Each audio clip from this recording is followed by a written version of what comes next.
Hello everybody, Life on End here, and we are back with another episode of the class analysis and their new abilities from the Armory. Now before we go any further, I just wanted to say that I'm going to turn this into a series where I do all of the Armory upgrades, not just the classes and the new abilities. So say for example, the new armor piercing ammo upgrade says that it just increases the damage your AP ammo does, and you know, that doesn't answer all my questions. I want to know, hey, is it on certain types of aliens? Does it depend on their armor level? Or is it just a flat base increase? And even what is the increase? What is the percentage? These questions I would like answers to, and I think you guys probably will too. And once I figure those out, I will be sharing those with y'all as well. Anyway, enough with my rambling. Let's get back into the main point of this video, and that is the new upgrade to the tank class. So in this video we will be talking about what exactly this new ability does, when the best times to use it are, the pros and cons of using it, and my personal opinion of the ability. Now before we get into exactly what it does or its description, let's just go ahead and get the duration over with. It will last a total of 5 seconds, and when you upgrade it inside of the game using your skill points, every time you do, it increases it by 1.25 seconds, ending at a total of 10 seconds. Now, the in-game description of this ability says that the tank becomes invulnerable and all cryptids near the tank attack him, and that his melee attacks begin stunning the enemies. Now, I would say, like earlier, this is mostly accurate, but now let's go into some of the things that I don't quite think that this is right about. So first things first, the description says that he is invulnerable. Now, I don't really agree with them saying that he is invulnerable, because while my definition of invulnerable is you do not take any damage from anything, which you don't. I mean, you can get pounded by a rhino, you can get pounded by seekers, you can get pounded by everything, and you will not take any damage. But yet, in this clip right here, for instance, the challenge was don't take any damage from exploding seeker aliens. So I activated the ability and then went in to kill the seekers. What happened? The challenge failed. That is not my description of invulnerable. I don't think this should say he is invulnerable or basically impervious to any damage if he is. I mean, that him failing that challenge right there says that I am not invulnerable to exploding seeker aliens, because that means he had to have taken damage for that challenge to have been failed. And another thing in the description that is very much debatable is whether he draws the fire, or in the description it says he take all the aliens begin attacking the tank. I don't fully agree with that. I don't think. There are some instances, like for instance in this clip, I drew them all into that water trap because they did all go for me. But there are instances where I do not really agree with them saying that the aliens begin attacking the tank. There are many times I've used the ability and they just completely ignore me. I mean, they will still go for my allies, they will not turn around and attack me. And I think that is not really the way that it should be. If they say that, you know, he's pretty much going to be the center of attention, then I think he should be. I think every alien should be focused on him, and I don't feel like it does that. Even right here, like I use the ability and those rhinos are just like off. No, like no, I'm not gonna attack the guy using the ability. I'm gonna run off and attack all his teammates sitting in the corners. I'm not going to attack the guy using the tank ability. It's just like that. I don't feel like that should have happened. I feel like whenever I activated that rhino should have turned around and came towards me. And I don't feel like that all the aliens are focusing on the tank like the ability claims that is what it happens. I don't agree. I just don't. The next part of it says that whenever you melee enemies, it stuns them, and I I've never seen a stun in any of the melees that I've done. I mean, I meleeed that Rhino, goodness knows how many times with the riot shield, and I never stunned him once. And I mean, there are a lot of these where, I mean, I don't see a stun. I don't understand what they're saying is a stun to these aliens. I mean, I'm hitting them, but they're just hitting right back. I mean, it's not like I'm knocking them off of their feet or anything. I would like to see it actually have a stun, but like I said, I don't feel like it does. I don't think the ability saying it has a stun. I do not feel like it actually stuns the enemy when you melee them. That being aside, I still would say that, I mean, it draws, this ability draws fire to a certain extent, but only to a certain extent is what I will say. They do not have it fine-tuned yet, I will not say. But I mean, like I said, I know it seems like I'm probably just bashing this ability, saying, oh, well, he's not really invulnerable because of the secret challenge and all that stuff. I know it sounds like I'm bashing it, and I'm really not meaning to. It's just, that's what the description says it does. And me being the analytical person that I am, I'm just not feeling like it does what the description says. But once again, this is Call of Duty Ghosts. Well, this is Call of Duty period. And a lot of the descriptions don't go with, what they really say. Just like the FMJ ammo in multiplayer, it says it increases his damage. It's never increased damage, which people will also be debating about for the rest of eternity, but it doesn't. Anyways, back to the subject of the video. Let us get into some of the pros and cons of using this ability.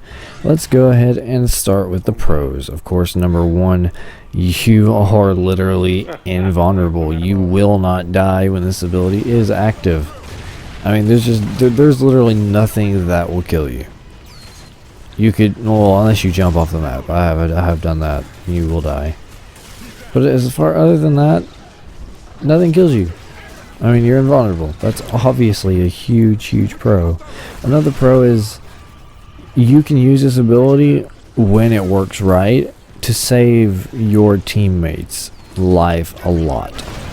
I mean, and now with this ability has made the tank an actual team player, which is a role I didn't think it ever filled before. It's like the pro of being the tank and having the tank ability is you can be a tank. I mean, it's like a World of Warcraft tank. You draw all the guys to attack you and let your allies do the damage. That's the way I think this class should have been built.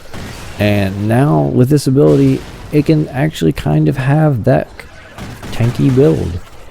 And really one of the biggest pros to this ability is the fact that there are really no cons. I mean, just a straight up fact. There are really no cons to this ability. Being invulnerable is pretty much priceless. And that's one of the biggest advantages now of being a tank. Actually, I gotta take that statement back. There's one con. Is that, well, it's kind of a pro and a con. It's a double-edged sword. It's that everything is going to be attacking you when the ability works right. And when this ability ends, if your teammates have not killed everything attacking you, you're gonna go down extremely quickly. It will not take more than a few seconds for you to go down and just be out, and then your team's kind of screwed. Because when you have, say in this situation, 6 or 7 aliens right there, if they would have been attacking me whenever this ability had went off just a couple seconds later, I would be like French toast. There's no doubt about that. I would have died pretty much instantly as soon as that ability was off. Really, the only other thing I can really think of at all is the fact that your screen goes black and white when you activate it. Now, why they chose black and white, I honestly have no idea. I wish I knew. But, like saying Nightfall, if I use this ability, I cannot tell the difference between say, a Phantom or So what are the big dudes that run at you? A hunter. Yeah.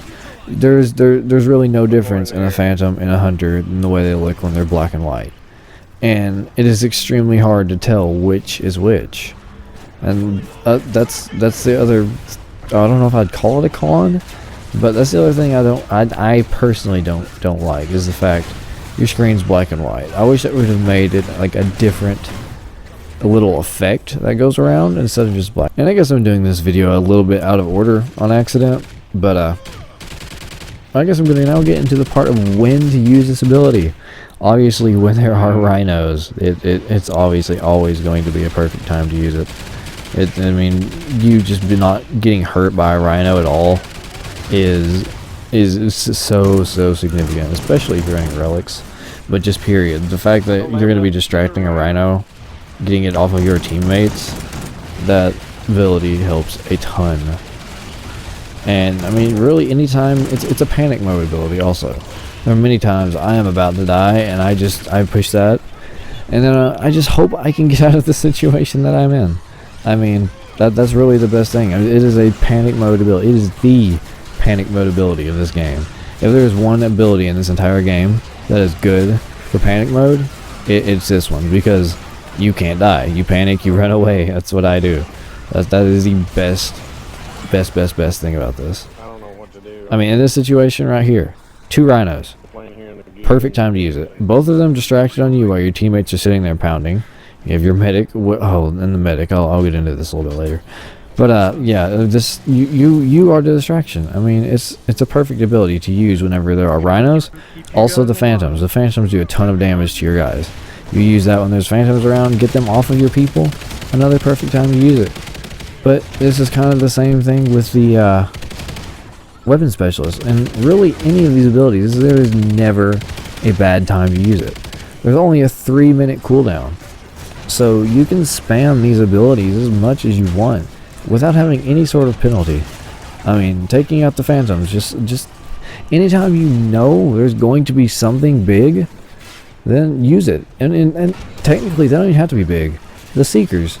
If one meteor lands with Seekers in it and you know Seekers are about to come out, activate the ability and run at them. I mean, really, this ability is pretty freaking sweet.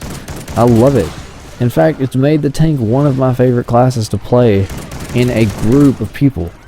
Now, that being said, this is another kind of where my opinion place comes in, is the fact that the tank is now a very, very good, say, team-based class. Before, there was no reason, if you had a group of 4, to have a tank. I mean, you didn't provide anything. You don't have better trap damage. You don't do better damage with your weapons. All you do is survive more, and you know, the medic and his life regeneration does that just fine. I mean, there was never a reason before to have a tank. Now, though, the tank can play a very, very vital role, especially in a map like Mayday. There's so many rhinos that come, so many rhinos, and especially the stupid cedars. When you use it, all those cedar turrets are attacking you. Those cedar turrets, you're absorbing so much damage that your teammates will thank you forever. I mean, this is the fact of the matter, is they have made the tank go from, and from my opinion, one of the most useless classes to one of the best in a group of 4 people. Now, that being said, the synergy between the medic and the tank now is amazing. The medic ability combined with the tank ability is almost unstoppable, because for one, the tank, it takes so long for the tank to go down, and when you have that health regen from the medic bonus, it's like, it's so hard to kill you. I mean, you have that massive health bar. When you combine that with Vests, Feral Instincts, which also increases your health regen, and then you combined it with the health regen bonus perk from the Armory, which I'm still getting the percentage of bonus increase on that. So that will be out soon enough. But you get that, you combine it, you stack these things with your tank ability and your medic helping you, you are almost an unstoppable force. I mean, in this clip, for instance, me and Lambda 1064, she was a medic, I was a tank. We were doing Mayday, just 2 of us. And we probably would have beat it had the game not glitched us out, which, I mean, I'll show that clip here at the very end. But, yeah, the game completely glitched us out. We were doing amazing. But, I mean, the tank and the medic now synergize like peanut butter and jelly. It's like a PB&J sandwich. You just can't beat it. It's meant to go together. Thank you guys for pairing with me on this episode. I know that it was probably me doing a lot of talking and kind of rambling. In fact, I know it was there kind of here at the end. And I do apologize. I get to talking and then I won't shut up. But I just wanted to go ahead and say that overall, these abilities and the way that they work together now, the way the classes work, is just, it's a great synergy compared to where we were before this update came out. It makes Extinction much more fun to play. It makes you feel like you have an important role, and that in a group of 4, it's like you are vital, you are needed. In this tank class, whenever you have everybody attacking you and you're taking all this damage from everybody, you feel like you are seriously needed by your team, and really you are. That's the thing. And each of these classes can fill such perfect roles. Like, for instance, this I know in the engineer one I said it was also like a secondary medic role. This one is too. You revive your teammates perfectly because you can't take damage. I mean, it's a great ability. The tank went from being one of the most useless to one of the most helpful, and that's just the fact of the matter. Anyway, guys, this is where the game glitched out on us. It said automatically teleporting to your teammates. It teleported me here when I was way deep inside the actual part of the map we were in, where the chlorine gas goes, and it spawned me out here, and he got stuck in there, and it wouldn't let him even come outside. So right there, I don't know what happened. I'm sorry I had to end like that, guys. But thanks for watching, and I'm sorry I rambled once again. And if you're still watching this, even though this is black screen, then you guys are freaking legends. And if I will get around to doing the medic one next, or at least I'll try to. I do have it unlocked, but I might go through and do the stun armor and the armor piercing ammo upgrade, and just try to get some vital stats on those and put it up first. I'm not sure which one I'll do yet, but I will try to have one of these up by the end of the week. If I do not, it will be next Monday for sure, for positively sure. But I will have another video up, definitely, on one of these in-depth analysis this week. Within the next 7 days, I guess I should say. But anyways, guys, this is Life on End. It's really late at night, and I'm out, and I hope you guys enjoyed the content.